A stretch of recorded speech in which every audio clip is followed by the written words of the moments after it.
Charlie, welcome to the podcast. I've been really looking forward to this meeting. Me too. And I just wanted to ask you if you could just give us a little bit of background about you, how you come to work for Urbanist. Yeah.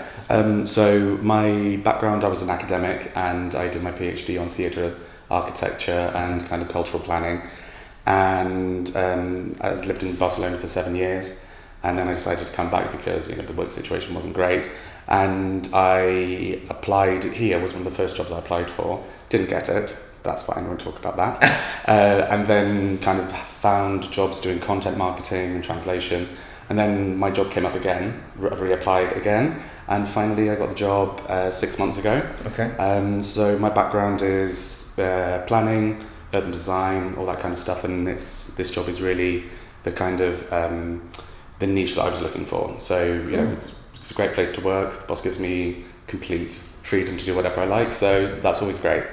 So it's a job that I really enjoy. It seems quite calm and very quiet. Yes. So I guess people are working really hard. Yeah. But what's a typical day at this company? So, not to repeat the cliche, but obviously every day is different. Yeah.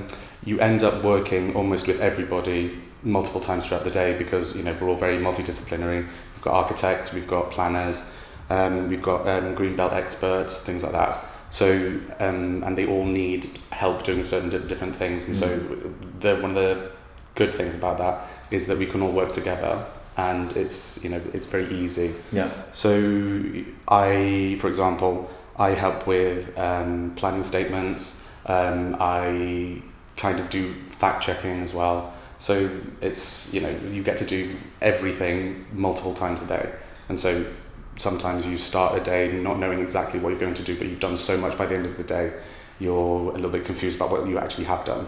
So it's as I say, you get to do loads of different things. I've learned so much in this six months. Yeah. So and that's what's great about it is okay, we're very quiet at the moment, but everyone is totally willing to help and to kind of give you a hand with whatever. I can just see it on the TV to the left of me that you've got some really beautiful projects that you've done as well. Would you say that there's many processes that you've like made sure that do you have like a checklist to go through and stages to? So obviously when you're doing certain renovations, you've got like the REBA stages that you have to follow, and so one of our strengths is that we've got quite meticulous people that accompany the project through everything. I mean, we do full service architect and we also do design and build. And also the kind of more traditional approach. But so when you go through it, it's a huge amount of work and you really have to be on top of it. So that's another thing, having the architects and planners, you get to see it from both sides. Yeah. So the amount of work that goes into it is just absolutely incredible. I mean, I wasn't aware of it before I started here. And now, if I do want to renovate my flat, I'm going to think about it twice and make sure that, I know exactly what's going on. And that's a big part of my job, is also putting that information out there so that people know what they're getting into. Because I think quite a big problem that there is when people start a renovation is the person wanting to renovate sees it from their side. They want the result, but don't necessarily know the intricacies of the entire process. Yeah. And that's kind of what my job here is, to make sure that everybody knows exactly how much effort goes into it. I mean, I totally understand the frustration of trying to do your own project and not seeing results, and you don't quite know what you're waiting for. So trying to help people who are renovating the house understand these processes is quite important. I'm going to put you on the spot a little bit and just ask, what's been one of the most interesting projects that you've done that really stands out? Let me think. The project we did, the Belgravia project, which was a beautiful, Muse house in just off Eaton Square, and that was quite exciting because it was carte blanche. And the only thing that we couldn't do was knock the facade down. Right. And so we were able to go in and completely rip everything out and really move everything around and kind of make the most of the space. Because it was for businessmen, very wealthy, needed a pad in London. Yeah. Money no object for the time being. That's always great. And so that was fantastic. It was like the ideal project. Yeah. And it was also quite interesting in the intricacies because, it's part of the Grosvenor estate and you have to abide by their rules, as well as I'm fairly sure that's Kensington and Chelsea Borough Council as well, and they have their own rules. Then sourcing everything, we really did everything to be really high quality as well. So you had things like trying to find a 3x2 meter black marble table and then finding someone to bring it in. And then there was another issue, another challenge really, with skylight and trying to find all the kind of the right kind of the producers and coordinating all that was just mind-bogglingly complicated. But that's, like you said, it's not what the customer sees, is it? There's so many stages. Exactly. So they want to see the 2x3 meter black table. Yeah. They don't really necessarily they don't necessarily know what goes into doing all that, and sourcing that. Yeah. So that was a really good project to work on. Cool. The other one that you've seen on the screen is one in Greenwich, which was a kind of this one here, the 2-story extension. That was really nice, really good project.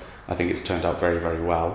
And we've also had a lot of business of it as well, because the neighbours saw who it was and like, oh, I like the look of that, and they've been able to see what it looks like on the inside. And nice. So that was another good project to work on. Very complicated though. But I mean, we're in the summer and it's always like the most busiest time. Everyone wants to do everything. Is it sometimes quite challenging to meet the demands?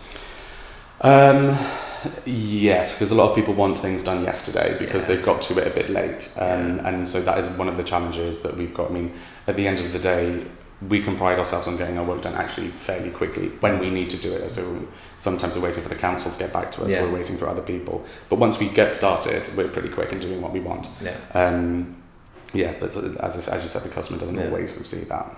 So, Well, we're here today actually to talk about the extended permitted development, and let's just start off with how did this come about, and when did it start and why?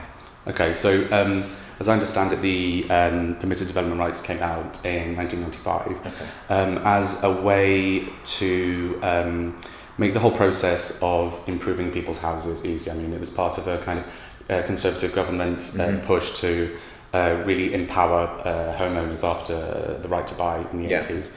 And it was also a move to simplify the previous orders that had been kind of updated every decade or so, and they were getting increasingly complex, and it was more and more difficult, and it was creating a huge workload for the council. So it was decided that in areas that were good, that were ideal for expansion, that it would be easier just to allow people to notify the council that they were doing work and notify that it was completed within certain restrictions and boundaries. And it freed up a lot of the work for the council. And it was like and obviously it was also done to kind of promote the construction industry and the building industry, because obviously that creates a huge amount of jobs, and it's good for the economy. So that's how it kind of came out, and it's been adopted, it's been adapted a couple of times, until kind of the most recent iteration, which kind of was dropped by surprise last month. So tell us a little bit more about that. So this kind of adaptation has been going on for quite a long time to make it easier for changes of use, for example. And there was lots of confusion about the size of extensions that you could do, whether they were 2-story, single-story, whether you could have a side extension. And in theory, these new permitted development guidelines make all this much more specific, simplify it so that it kind of applies to this amount for detached houses, this amount for semi-detached houses.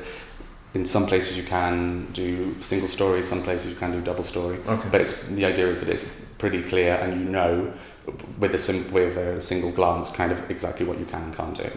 So if someone was looking to buy the property, where would they see that information?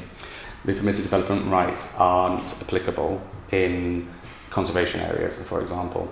So if you live, for example, in London, if you live somewhere like Fulham or Blackheath or in the nicer parts, then it's much more likely that there's going to be a conservation area. So you'd have to check with your local council on their website in the planning department, and they will have maps of all the conservation areas, and if you live in one, then you're going to have to do a full planning application. I'm sorry, but if you live in somewhere that's kind of not quite as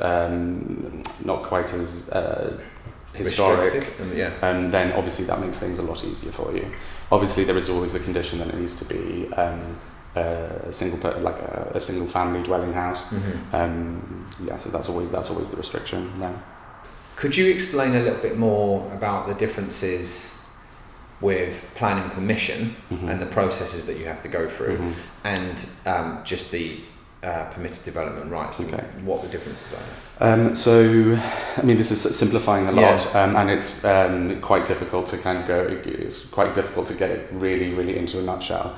A kind of full planning application is the idea is that you go to your council, you give them idea to a pre-planning advice meeting, and you tell them more or less what you want to do, whether that's an extension or conversion or whatever you like.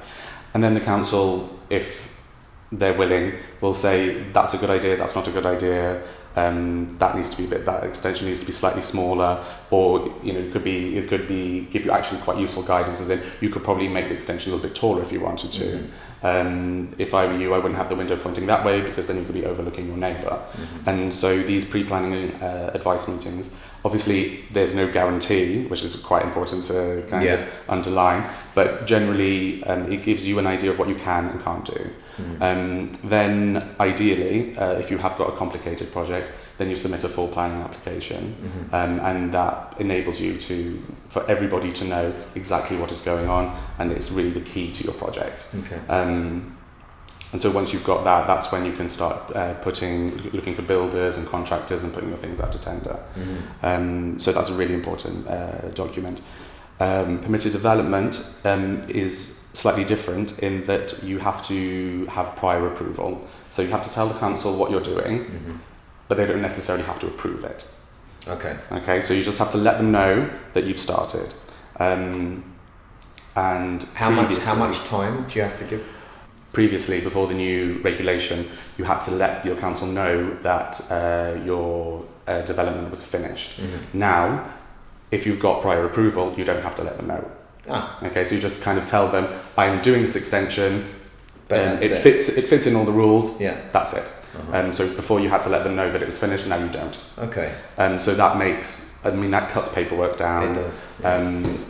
For both sides, it's less of a headache for the homeowner or the developer, and it just makes life a lot easier for everybody. Is there a big cost difference as well?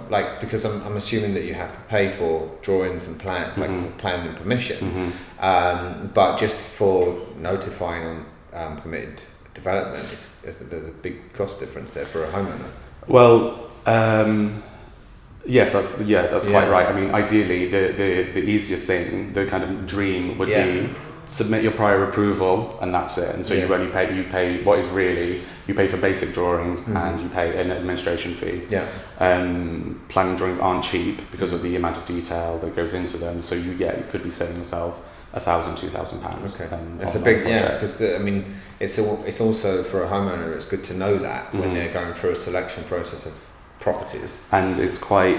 We've had cases, slightly unfortunately, where people have submitted a full planning application, and then the council has got back to them and said, "Why didn't you do this under permitted development?" And so that's an education weakness there, I think. Yes. So what are they doing about? Do you know what they're doing about that? So unfortunately, it will depend on your council, because some councils are more helpful, more and proactive. and they are actively looking to reduce the work that they have to do, and so they're trying to educate homeowners about what they can and can't do. Some are less proactive in that area, and so they will just refuse the application but not tell you why. Right. Or so ideally you'd want a more helpful council that will look over and maybe not even charge you as much as and that is the really good thing about having these pre-planned guidance meetings, because they're not going to promise you anything, but they could say, oh yeah, that's quite simple, that's quite straightforward, just do it under permitted development. Yeah. Whereas you've got the other councils that are kind of going to kind of wait for you to do the entire process and then go, no. You don't need to do that. If someone was looking for a new home, when it comes down to this permitted development and versus planning permission, how much time do you think that they need to be giving themselves for the whole processes of I see. That? Okay. From what I understand, it's generally the kind of the permitted development rights will take about a month to 3 months to go through, depending on your council. Okay. Obviously, the full planning permission process is a lot longer and can take up to 9 months. Yeah. So how long's a piece of string? Exactly. And sometimes you get cases where the planning permission has gone through suspiciously quickly, and so that's also something else to look out for, because I mean, councils have their workload, we all have our work, but when it's kind of when you go to a restaurant and your food is served a little bit suspiciously quickly, and so we've had rejections come through for planning permission that we've requested, and it's just come back as a no within less than 2 working weeks. So that's also something else to bear in mind, because often councils will just reject an application, not for no reason, but on a technicality, on a very, very minor technicality. Yeah. And obviously permitted development rights are supposed to kind of stop that from happening. Would you say, because every homeowner does this differently, but they'll probably look to buy a property and with the idea that they want to extend it, but then they'll already start asking builders to quote for that kind of work, and from speaking to builders, sometimes they don't really want to be investing their time in doing that at that moment. It's just the wrong way around. Yes, exactly, because there's no guarantee of them. You know, they can have a look and see the potential of a place and say, oh, in my experience, you could do a 6-metre extension here. But they're not, again, like anyone else, they're not going to give you any guarantees until the dosh is on the table. So, I mean, I still think if you are looking for a home and you see that it's got potential, like it's got a big garden, or it's got like a big roof space that could possibly, you know, be extended, then, you know, getting a couple of evaluations isn't a bad idea. But also, you know, it's just kind of seeing what the potential is. And then going from there. And so, so I think it's something to bear in mind when you're looking for a house. Okay. What's the downsides to the rules under permitted development? Right, so with these permitted development rights, there are some downsides. As I mentioned before, technicality, like the detail is absolutely key. So we've had cases where a window has been 2 millimeters out, or too large, and they've rejected it out of hand, saying no, you can't do that. So detail is absolutely key here, because there are very, very strict and very clear guidelines on what you can and can't do. So, for example, you can do a 6-metre extension, but you cannot certainly not do a 6-metre, 10-centimetre extension. The other thing to take into account, and that can really put the kibosh on the entire situation, is the neighbour consultation rule. So you have 42 days to ask your neighbours if they have any objections. And obviously, if you're looking to buy a house, you don't know the neighbours. And so you may get kind of people who are a bit NIMBY and don't want anything to happen. So that's always the kind of squeaky bit, if you like, as you're waiting for this period to elapse to see if anybody objects, because if they do object, then that's it, you can't have it. 42 days, like that's quite a short amount of time, I would say, and I wouldn't recommend a homeowner just knocks on the door and says we want to do this. What ways would you like to increase the chances of them being happy with it? So, for example, what we've seen here in Greenwich is it's like forearmed is forewarned. So forewarned is forearmed, sorry. And letting your neighbours know that you are thinking of doing it, you know, telling them, you know, including them in the conversation, proving to them that, you know, this extension that I want isn't going to overlook your garden, it's not going to block your sunlight, it's not going to be out of keeping with the rest of the street. That is key. I mean, we have seen that ourselves, and we always recommend our customers do that. Is speak to your neighbours, let them know what you want to do, and if you get them on board, they're going to be much more likely to not, you know, cause a stir. So that's like a real recommendation that we've seen work. Would you also advise that they put it on paper, like in a picture, like a sketch?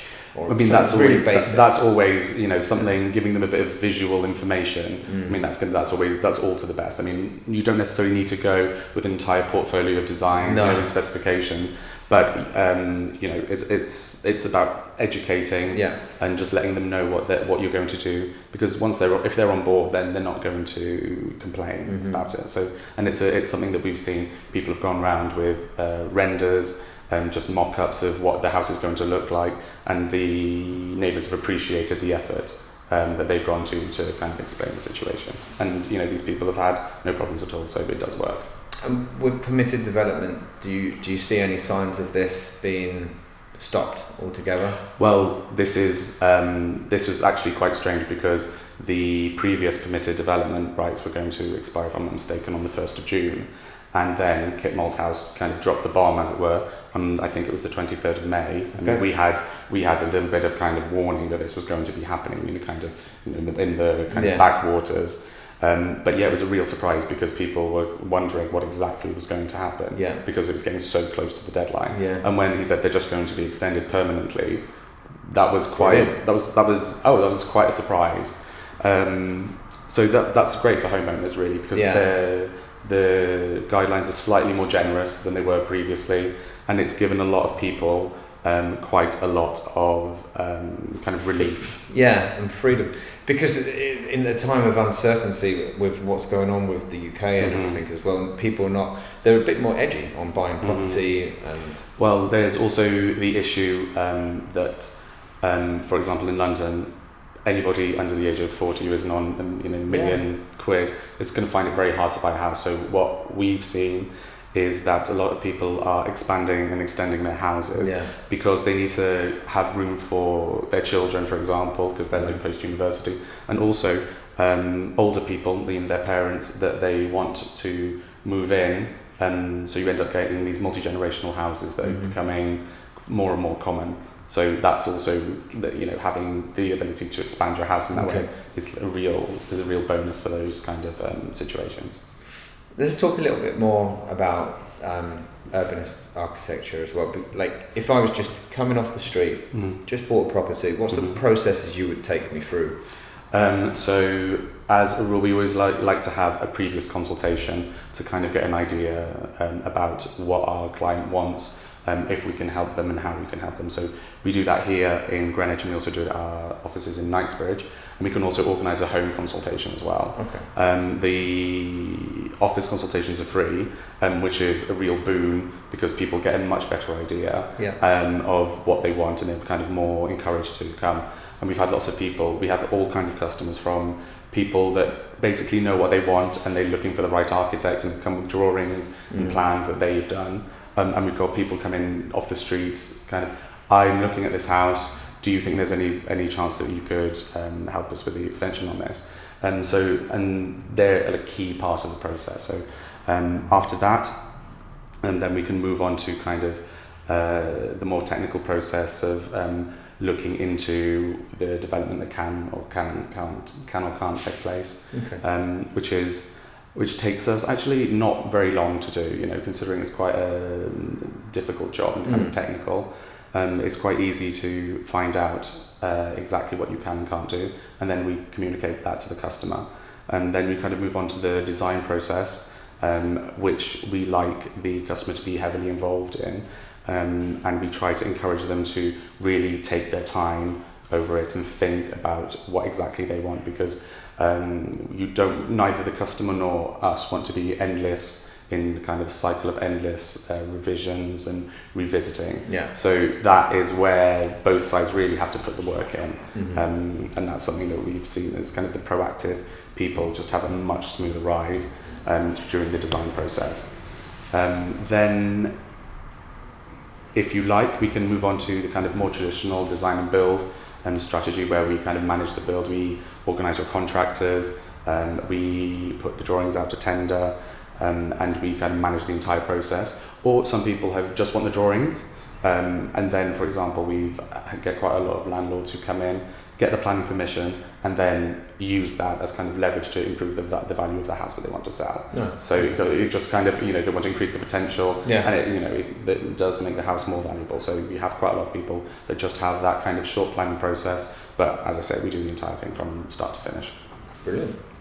And how about, I'm sure you've had the odd occasion where you've been tempted to push the boundaries on certain things. Could you tell us a little bit about that? So we have a client at the moment who has a fairly standard terraced house with the side garden, the long back garden, and he has been to, if I'm not mistaken, 3 other architects asking for something a bit more daring. I mean, he can't touch the front of the house because it's in a conservation area, Okay. but at the back he wants something really, really bold, and like to really, because he's in a borough that is quite favourable to that kind of thing. Okay. He really wants to push the boat out, and so we sent him an initial very bold design of just kind of plate glass back looking out onto the garden, so a double story extension. Very nice. With it was kind of almost like a boat shape, and it was just like a big cross in the middle, just where the beams are to hold the extension up, and then just views out over the garden. Wow. And he said, yeah, that's great. He said,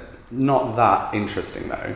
And so our designer Emanuela has come up with absolutely crazy like protruding angles, and she's created this thing where it's almost like a turned frame, so like a mirror frame that has been turned a couple of times, and that creates all kinds of kind of light effects because it's a south-facing house, and it's good, like some really fantastic effects. So that's the stuff we really like doing, because extensions, fine, they're our bread and butter. Yeah. But we've got an extension at the moment here in Deptford, which is a garden flat, and it's we've created a kind of square bay window because the people wanted somewhere to sit and read and look out over the garden. So getting to do the stuff like that is kind of the really nice stuff that we like to do.